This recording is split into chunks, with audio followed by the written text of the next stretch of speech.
Hey bro, so I saw your last video. Side note, there's a link in the description, you should all go watch that before this. So you've been at uni for a couple of months now, which means you've been living independently. Not as great as you thought it was going to be, is it? There are numerous drawbacks to living somewhere that isn't with a parent or an older relative, but I'm worried for you, man. I don't know what to do with my life. Sam's good at life, everybody. For real though, you're having an existential crisis. I thought, who better to guide you through this pit of eternal darkness than me?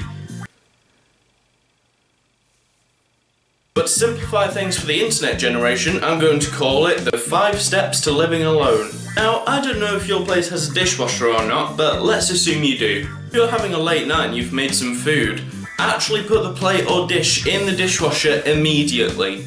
I can't tell you the amount of times I've left a plate overnight expecting it to be gone when I wake up, and then it isn't, and then I procrastinate, and before you know it, you've ruined your life. If you hear a mysterious noise in the middle of the night, for God's sake, don't go and check it out without taking precautions. Don't be the stereotypical main character from a horror film that just goes...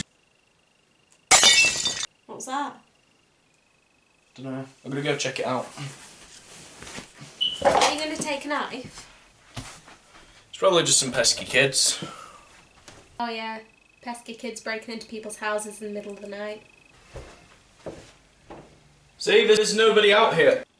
If you need to be awake at 7 AM and you find yourself still awake at 3 to 4 AM, as I often do, don't try to sleep. My suggestion is to knock back a few caffeine tablets, down a can of Monster and just ride it out. Because I feel fairly safe in saying turning up to uni and having a bit of a lazy day is a lot better than just not turning up at all. You get money at the start of the month, don't spend it all immediately on drinking and food. Because it'll inevitably get to the last 7 days of the month and you'll be trying to spread £1 out over 7 days while discreetly licking breadcrumbs off the side. And finally, never, ever host parties. You may think that now that you're living independently and are 18, you can have a house party because there's no parents to stop you. Sam, I've hosted 2 house parties in my life. Neither of them went particularly well. The first one started at 9 PM and I spent the entire night rushing from room to room trying to stop things being broken. And when I say all night, I mean until 11 PM when I finally stopped giving a shit and kicked everybody out. And that is why I won't be having a birthday party this year, because I would have to clean it up.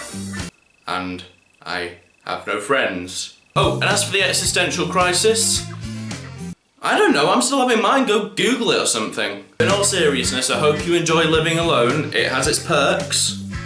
So I'm told. Sam, I hope this video helped you and or anybody else that's living alone at uni this year or anywhere else for that matter.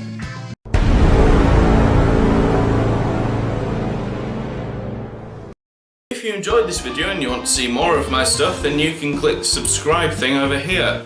More of my stuff. I think I just harassed you, sorry. Or to see my last video, then you can click the bit here that says last video, which, you know, it's kind of self-explanatory to be honest. Comment down below if you have any advice for people that are going to start living alone this year at uni, and I'll see you next week.